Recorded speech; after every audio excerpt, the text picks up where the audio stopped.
Πολύ ωραίος πύργος. Πολύ ωραίος πύργος. Α, και πού να το δεις ασπρίλες του. Γιατί μαύρισε, ρε Μικέ? Ξέρω εγώ που γιατί μαύρισε, κύριε Τρέα μου. Μπορεί να μαύρισε το κακό Εγώ του. θέλω να ανεβούμε πάνω.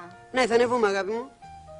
Εγώ, παιδιά, μια και είμαι στη Θεσσαλονίκη, θα πάω να δω τον αντιπρόσωπό μου. Έχουμε Ναι. κάτι διαφορές. Να μην αργήσεις. Άσε να εναργήσει ο άνθρωπος. Πάει να κοιτάξει τις δουλειές του τώρα. Άργατο. Όχι, παιδί μου, στο τσάκα τσάκ. Θα στείλω και ένα τηλεγράφημα της μητέρας ότι φτάσαμε για να μην ανησυχεί. Άντε, Πάγεν, άντε. Τι κάθεσαι, άντε στο καλό. Άντε στο καλό, πρώτα τη δουλειά και ύστερα τη διασκεδάση. Γεια σας. Και κοίτα να αργήσεις. Πάω.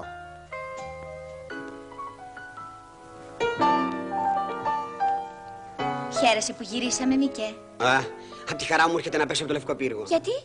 Τι γιατί. Όλο αυτόν τον καιρό στην Ευρώπη ήμασταν μαζί. Ξέρω εγώ τώρα τι μπορεί να γίνει στην Ελλάδα. Τι μπορεί να γίνει? Φοβάμαι το ρίξιμο. Θα πέσουν πάλι οι παπιονάκηδες, οι χρυσές ταυτότητες στο χέρι, οι τουιστάκηδες και μπορεί να σε πάρουν από κοντά μου. Δεν είμαστε καλά. Πώς σου κατέβηκαν αυτές οι ιδέες? Ξέρω εγώ ένα τέτοιο είμαι, είμαι ανήσυχος στους ερωτές μου. Φοβάμαι γιατί θα έχεις τα γλέντια σου, τα αυτοκίνητά σου, τα πάρτι σου, τις διασκεδάσεις σου.